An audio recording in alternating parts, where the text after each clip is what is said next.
Hoy día estaremos tocando el último tema de esta serie sobre discipulado.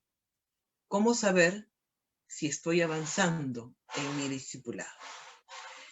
Sería bueno notar, antes de responder esta pregunta, que la palabra discípulos se usa en los 4 evangelios para indicar la relación que existe entre Cristo y aquellos que él mismo llamó sus discípulos. Jesús la usó cuando les hablaba y ellos también la usaron al hablar los unos a los otros. Vemos que en el libro de Hechos esta palabra discípulo sigue usándose y es interesante notar que también fue de esta manera que los ángeles pensaban y hablaban al referirse a aquellos que andaban con Jesús, ¿no? Y decía Marcos 16:7, por ejemplo, id, decid a sus discípulos, ¿no? Se estaban refiriendo entonces a los que andaban con Jesús. Ahora, la palabra discípulo ya no la encontramos en las epístolas y tal vez es porque ya cuando Pablo empieza a escribirlas, van dirigidas a los cristianos que conforman las diferentes iglesias en los diferentes lugares que él menciona. En las epístolas se refiere más a los santos, separados, escogidos para Dios. Pero como se dijera semanas atrás, queremos recordar que la palabra griega para discípulo, que es matetos, viene de un verbo que significa aprender. Aprender. Un discípulo se juntaba con otro para adquirir conocimiento, y no solamente conocimiento teórico, sino también práctico, a través de la instrucción o a través de la experiencia. Esta era una palabra usada, discípulo, para principiantes que estaban aprendiendo un oficio, pero también era usada para estudiantes que estaban aprendiendo la filosofía del maestro. Cuando se hablaba de discipulado, este era un concepto popular en la religión judía o en el tiempo de Jesús.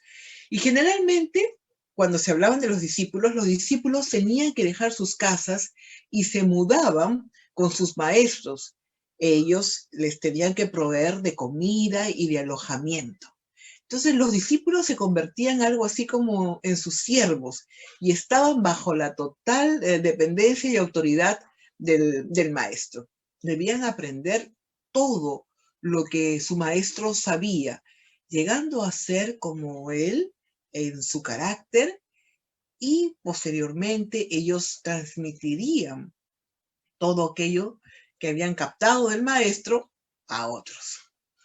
Ahora, mientras leía acerca de esto, que es bastante interesante, según el doctor Campbell Morgan decía que el término discípulo marca una relación individual entre Cristo, ¿no?, y el Hijo de Dios, que es ahora un discípulo. Y es una relación día a día.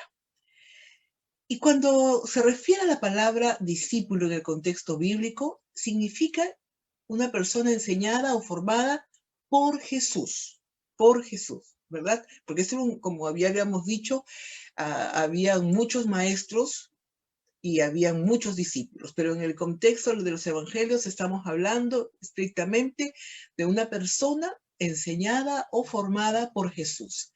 Él es el maestro. Él tiene todo el conocimiento de esos propósitos divinos y de la voluntad de Dios para el ser humano. Ahora miremos, la relación de Jesús con sus discípulos no era la de un gran conferencista. Esa no era la relación de Jesús con sus discípulos. Tampoco era la de un profeta y ni siquiera la de un gran especialista que conocía todo y punto, ¿no? No. La relación que tenía Jesús con sus discípulos era esa, la de un maestro que tenía todo el conocimiento. Y con ese conocimiento que tenía, se acercaba hacia su discípulo con propósitos determinados, específicos. Le impartía ese conocimiento que él necesitaba y que él deseaba dar, y paso a paso iba trabajando hacia una meta definida en la vida de su alumno, por así decirlo, ¿no? Y en el caso del discípulo, el discípulo no solamente era un oyente casual o un oyente de vez en cuando, o un oyente que solamente necesitaba información y captaba lo que quería. No, los discípulos eran aquellos que esperaban y deseaban la misma meta, los mismos objetivos que el maestro. Por lo tanto, estaban atentos, escuchaban sus palabras, entendían el significado y aplicaban esas enseñanzas a su vida. El Señor, como buen maestro, miren lo que hacía. Proveía a sus discípulos oportunidades para poder probar en la vida diaria y en la vida práctica, evidentemente, las verdades que Él estaba impartiendo. Estas cosas ya nos van dando una idea de nuestro rol también como discípulos de Cristo, ¿no? Pero volvamos a la pregunta inicial. ¿Cómo saber si estoy avanzando en mi discipulado? Veamos primero 3 condiciones. Luego veremos otro grupo más, pero veamos el primer grupo formado por 3 condiciones para ser discípulo. Y estas 3 condiciones se van a convertir en puntos que nos van a ayudar a verificar si realmente estamos avanzando en nuestro discipulado con Cristo, ¿no? Y va a salir ahí en la pantalla los 3 primeros. La primera es prioridad. Lucas 14:24 dice, si quieres ser mi discípulo, debes aborrecer a los demás, a tu padre, a tu madre, esposa, hijos, hermanos, hermanas, y hasta tu propia vida. De lo contrario, no puedes ser mi discípulo. Muy bien, la primera entonces, prioridad. La segunda, negación. Lucas 14:27 dice, además, si no cargas tu propia cruz y me sigues, no puedes ser mi discípulo. Pero podemos complementar también este texto con Marcos 8:34, que dice, y llamando a las multitudes y a sus discípulos, les dijo, si alguno quiere venir en pos de mí, niéguese a sí mismo, tome su cruz y sígame. Muy bien. La tercera característica entonces o condición, que es como una manera de evaluación, también dijimos, es la renuncia. Y esto está en Lucas 14:33. Así que no puedes convertirte en mi discípulo sin dejar todo lo que posees. Entonces vemos 3 características aquí que nos van a ayudar. Prioridad, negación, renuncia. Y cuando hablamos de prioridad, la relación con Cristo, nos está diciendo esto, tiene que ser superior a cualquier otra relación humana y también a todo derecho hacia esos amores. Estos derechos deben ser cedidos a Dios. Cuando se está diciendo aquí, y está usando la palabra aborrecer, se está dando a entender la preferencia de una cosa sobre otra. Dios nos pide ser amado más que cualquier otra persona o cualquier otra cosa, y aún sobre nosotros mismos. Y ese pedido que nos hace es para que no seamos influenciados o desviados de nuestra fidelidad a Dios y que nos impida realizar los propósitos por el cual Dios nos mantiene y nos ha dado vida. Cuando hablamos de negación, ¿no? Ya hemos leído los textos en negación, la segunda característica. Jesús nos hablaba no de un andar momentáneo, como ya hemos dicho, ¿no? Él le decía a sus discípulos que debían tomar la decisión. Primero tomar la decisión para luego ejecutarla, para luego hacerla. ¿Qué cosa? Vivir centrados en Dios, vivir bajo la guía, bajo el señorío de Cristo sobre sus vidas, renunciando a sus propios deseos personalistas, ¿no? Por eso decimos esta palabra, renunciando a esos deseos personalistas y muchos también pecaminosos, para confiar en la perfecta, agradable y adecuada voluntad de Dios para nuestras vidas. Al tomar mi cruz, yo muero cada día a esa vieja persona que, como dice Pablo, está viciada conforme a los deseos engañosos. Cada día yo debo morir a ellos y cada día yo debo decidir vivir para Dios y seguir el camino que Él me ha trazado, que me lo muestra en su propia palabra. Pero la tercera característica es renuncia. Se le dice al discípulo que debe tener un espíritu desprendido de todo lo material. El tema aquí es que nos haría bien despojarnos de cosas que han ocupado por mucho tiempo un lugar tan importante y tan necesario, hasta imprescindible para nosotros, que estas cosas alteran nuestra vida de fe, pues buscamos más nuestro beneficio y comodidad que agradar a Dios. Por lo tanto, nuestras actividades y nuestras motivaciones se vuelven egoístas. Muchas cosas, al medirlas con los valores eternos, van a resultar de poco valor. Dios pide que aligeremos nuestro equipaje aquí en esta tierra y busquemos mantener nuestra principal riqueza, que es el mismo Señor y sus benditas palabras. En resumen, con estos tres primeros,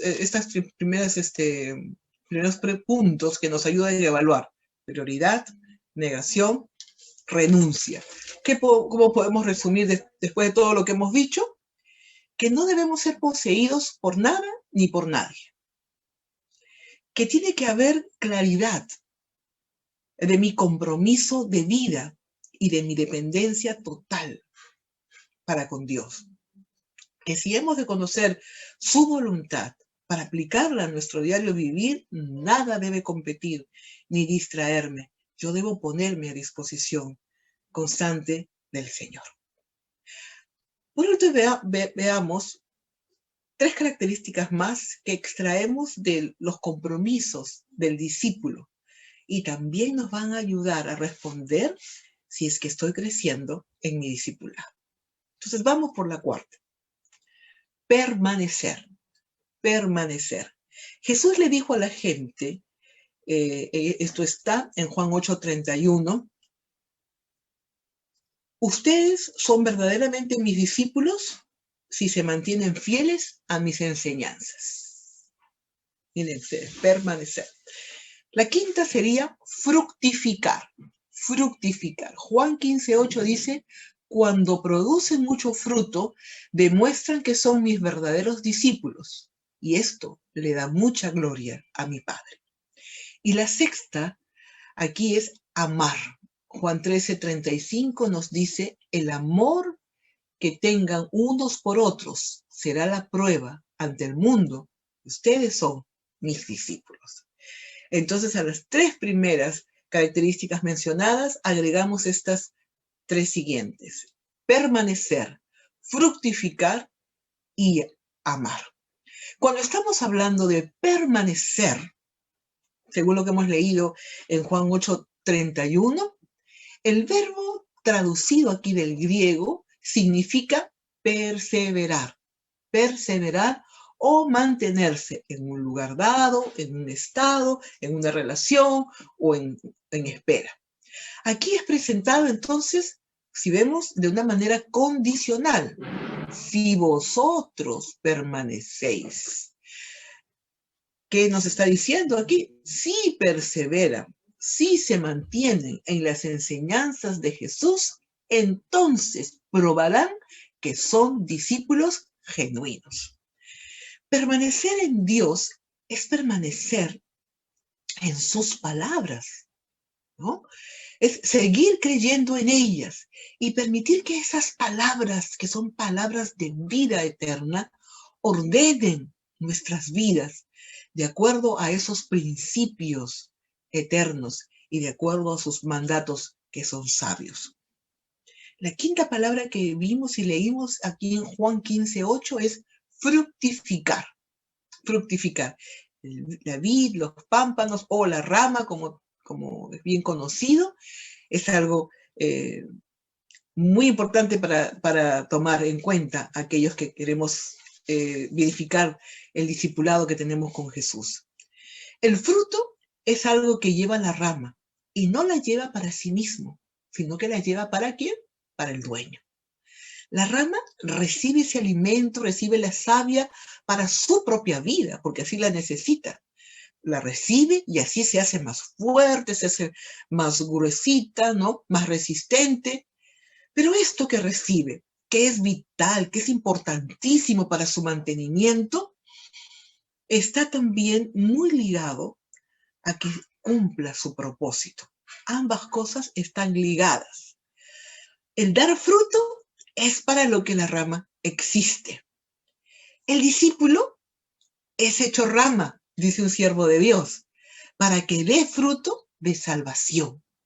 El objetivo de que Dios te haya hecho rama a ti y a mí es que Cristo pueda llevar vida a otros a través de tu propia vida. Como discípulos de Cristo tenemos esa misión exclusiva de llevar las buenas nuevas de salvación a todos los seres humanos. Y vamos a la sexta, amar, que la encontramos en la lectura que tuvimos de Juan 13:35. Pero miren ustedes, aquí, antes de este versículo 35, en el 33 y 34, Jesús le dice a sus discípulos, previo a su muerte, este mandato tan importante. Importante porque ya no lo iban a ver más. Y era necesario entonces que sus discípulos vivan y hagan bien las cosas como Él quería que sean hechas, ¿no? Jesús hace este pedido, hace un pedido, que se amen, pero no un amor romántico, no, sino que se amen como Él los había amado. Y allí se iba a marcar la diferencia. Y sería eso un mandato novedoso, porque iba a traer bendición. Amar como Jesús. Él había amado a todas las personas sin excluir a ninguna. No las había excluido ni por su raza, ni por su nacionalidad, ni por su posición social o condición humana o espiritual, etcétera, etcétera. Dios no había hecho exclusión de nadie. A todos había ofrecido su amor, a todos les había brindado la oportunidad de conocerle tal como Él era. Los discípulos entonces no pueden amar por simple elección o por simple gusto. No pueden amar cuando ellos quieran y otras veces no. O cuando se sientan bien, sí aman, o cuando se sientan mal, condicionar el amor. No. Para el discípulo, Jesús será su referente. Jesús amaba de manera abnegada, de manera fiel, de manera sacrificada, de manera perseverante, de manera constante, con autenticidad y de una manera desinteresada. Es esa clase de amor que busca totalmente el bien del otro. Y ese tipo de amor entre los discípulos iba a ser observado por el resto del mundo. Y sería la mejor forma de conocer genuinamente que estos hombres y mujeres que se llamaban discípulos habían sido transformados por el Señor. Y qué mejor prueba para nosotros de saber que ese amor de Dios es quien guía nuestra vida y quien guía nuestras relaciones. La Madre Teresa escribió algo digno de mencionar en este momento. La enfermedad más grande, decía ella, en el mundo, es sentirse indeseado, no amado y abandonado. Nosotros podemos curar enfermedades físicas, pero la única cura para la soledad, el abandono y la desesperanza es el amor. Hoy, y mucho más en este tiempo, hay gente que sí, es verdad, muere de hambre. Hay problemas económicos, hay situaciones muy difíciles y hay que atenderlas. Pero hay mucha gente, muchísima gente, que está muriendo por falta de amor. Y qué bien le haría ese tipo de amor. Cuando el amor de Dios llena los corazones, se produce un cambio increíble. Y la pregunta, como discípulos de Cristo, es, ¿qué haremos para que esas personas allá afuera sepan que son amadas por Dios y son amadas por ti y por mí? Cuando Dios llene el corazón del discípulo y todos podamos amarnos, así como Jesús amó, sabremos también nosotros mismos y sabrá el mundo entero que somos dignos discípulos del Maestro. Así que recapitulemos cómo verificar si estoy avanzando en mi discipulado con Cristo. ¿Qué características tengo que observar de las tantas que la Biblia me dice? Prioridad, negación, renuncia, permanecer, fructificar y amar.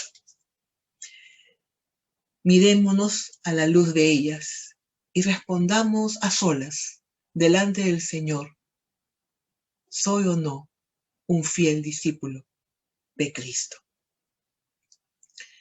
La Iglesia Alianza Cristiana de San Miguel tiene como lema: deseos que brotan de la misma palabra de Dios. Deseamos ser una iglesia que adora a Dios y hace discípulos dinámicos y comprometidos cada día con Cristo hasta que Él vuelva. Querido hermano, honremos esta declaración que viene de la misma palabra del Maestro y seamos discípulos que honren el nombre de nuestro amado y fiel Jesucristo. Que el Señor les bendiga y que el Señor guarde sus vidas para seguir iluminando como quiere Dios que iluminemos. Muchas bendiciones.